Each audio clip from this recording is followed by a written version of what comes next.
Guys, welcome back. We're still at Future Blockchain Summit. I have a very amazing guest, Jason, with H3 Entertainment, right? Exactly. So let's have a great discussion about entertainment and Web3, Cool. which I'm excited about because I get a lot of guests from different backgrounds.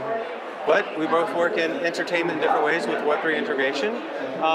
Can you tell our users exactly what your company does? Cool. Yeah, thanks Ryan for having me, and thanks myco fans. Yeah. So H3 stands for Hollywood 3.0. So we are integrating Web3, metaverse, as well as AI throughout the whole Hollywood production process. Awesome. Creating new revenue streams for different stakeholders, as well as allowing fans a closer seat to Hollywood. Amazing. As far as like shareholders, is this like a tokenized thing? Is it like an NFT gate? How is the community built and involved in the process? Great question. Yeah. So we believe at H3 there's really two pillars that we have. Right. One is the platform side, Right. and one is the studio side. Yes. So on the platform side, we're decentralized everything, and then we're actually allowing fans to participate from AMAs, getting closer to like different stars, Hollywood experiences, red Amazing. carpet walks as well. Amazing. And then also an IP marketplace on the platform, Right. which is a decentralized IP marketplace. Right. For example, would be like a product placement. Right. Right now in movies, it's big players and big players. Right. Studios are reaching out to Starbucks, to Samsung, big Right. players to feature their products. So smaller players aren't able to get in. So 100%. what we're doing is we're able to green screen different areas Yep. and then auction and also allow the community to bid for their different spaces. So let's say myco or independent brands are able to get into studio level movies as a product. A use case with that would be NFTs. Right. Right now, so many people are featuring their NFTs in the metaverse or Web3. Right. To be honest, not You a lot of need, people. you need the outside audience. Exactly. Yes. So now I can feature my NFT next to John Wick or Barbie. Right. That's what we're trying to do. That's super cool. That's super cool. Because I know, like with our experience and our platform, and we have productions as well. That we have 50 films produced for the platform. Starting early on, we talked to a lot of like big production houses, these big studios, and they were kind of like stuck in the traditional way. Yes. They weren't ready to accept change. Yes. I don't know if that's because it was would cut into profit shares Yeah. at the top, or what it was, but that's when we started making productions ourselves and growing our platform and things like this. So I love my favorite type of Web3 and blockchain products and companies are ones that focus on a successful market that's not only Web3. Yes. I always call them, like, we call ourselves as well, Web 2.5. Yeah, that's exactly what I love to use too. Right, Yeah. because people and I think content is going to onboard the next billion users. Yes. Because it affects every country, every religion, every background, So it's amazing to hear what you guys are doing as well, especially from that, advertising standpoint. So I totally agree with that because I think we're in the very, very early stages, right? Right. So next year we're going to have, possibly ETFs being approved. Right. It's still very, very early on. So Right. even in Hollywood studios, number one, they want to get in. Right. They're not sure how. Yes. And then also they don't want to risk their own projects. Right. So that's why for us, the second pillar is also the studio side. Right. If we're creating our own IP, studio level quality ones, Right. then we can also be able to control some of that as well too. And we believe that right now it's a use case. We're trying to show and enlighten because Right. I think a lot of times in Web3 we go into it, we're going to destroy something in Web2, we're going to revolution. No, Right. we believe it's an evolution, just like what you said with Web 2.5. Right. So it's Rome was not built in a day. We're Right. slowly progressing to the next stage of things. And we always use this in our pitch to people to explain what we're doing is traditional TV was just TV, you couldn't choose what you were doing. Yeah. And then there was, what was it called? Where you could go through and pick what you're watching. Almost like a Netflix, it integrated to there, which Netflix started as a box company where you would trade, I think we're probably close to the same age. You probably remember this as well. Like the old Goosebumps books where you're able to to pick your own journey? To pick your own journey, exactly. I loved those. Yes. I loved those. But as a producer, even our co-founder, Sid Guinness, he was a previous Oscar president. Right. He's like, oh my gosh, do you know, it would be a nightmare for the producer. So in my thinking right now, it's we're not letting the participants be the chef. the whole chef right now. Right. We can let them pick some of the garnish. We can let them pick some of the seasoning onto that too. Right. But we see that fans want to participate. Yeah, of course. And then they would love to get involved. Right. So if we can get fans participating throughout the whole process, it's actually free marketing. Right. Throughout the whole process. Because everyone has a direct connection with what's being built. Exactly. Right. And that's the most important part about building a community, is giving people that direct connection or personal connection with something. Right. You know, because if you do that, user retention high, people stay, they're a part of something that's growing. Yes, they're raving fans, they're active users as well too. Right. It's amazing. It's amazing. Yeah. So what do you think is the future? Let's say, you know, we're both building in this space, and this is why I love Web3. Yeah. I feel like there's no competition because the pie is so big. Yes. Right? Yes. Right? So it's amazing. And I even think in my head after speaking with you, there's probably a million things we can do together.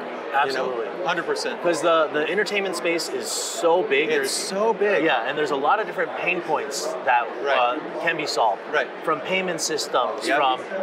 from development all the way to post, as well as marketing and advertising. Right. There's little bits and pieces. Right. So for us, we're not trying to, climb to the macro level and the high-hanging fruits. We're grabbing really the low-hanging fruits that we can do and really showcase to Hollywood, to studios, to audiences that this model will work. Right.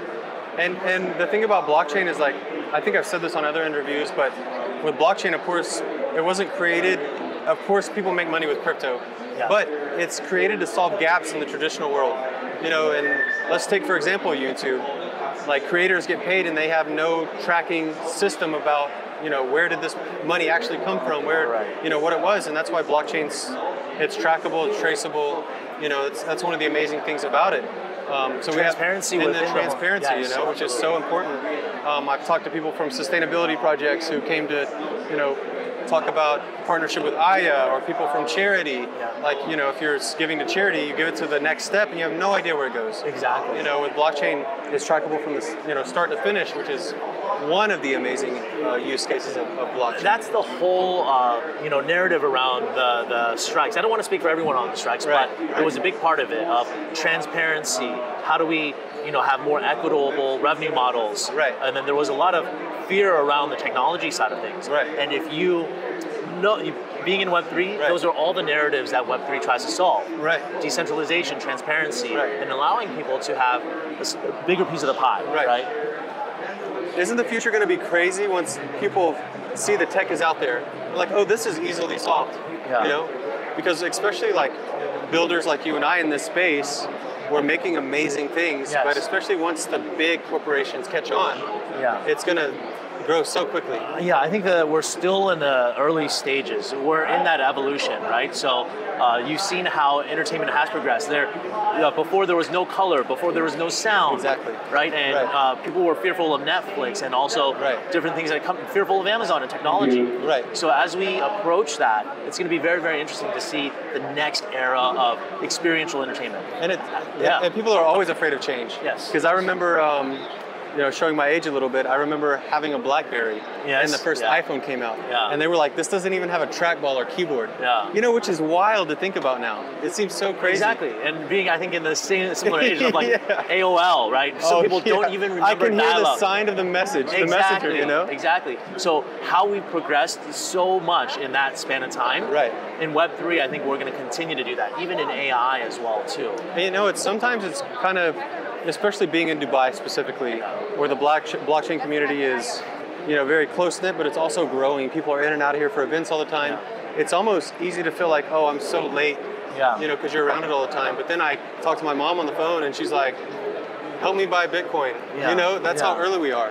And I think I have that still too, because I think there's this, you hear OGs, we got in like 2013, 2017. Right. And there's a fear of that, but I think that's maybe the retail, for me, I'm not speaking for you, but the retail side, the speculation side of like, I wish I could have, get on the rocket and get to the moon, right? So there is that. Right. But I think if you're taking a look at the whole timeline, and then zooming out, we're very, very early in that stage. When in doubt, zoom out. When in doubt, zoom out. Right? Exactly. Right. Exactly. Of course. Another interesting thing that I like to talk about, especially like in the Web3 space, I'd like to get your opinion as well.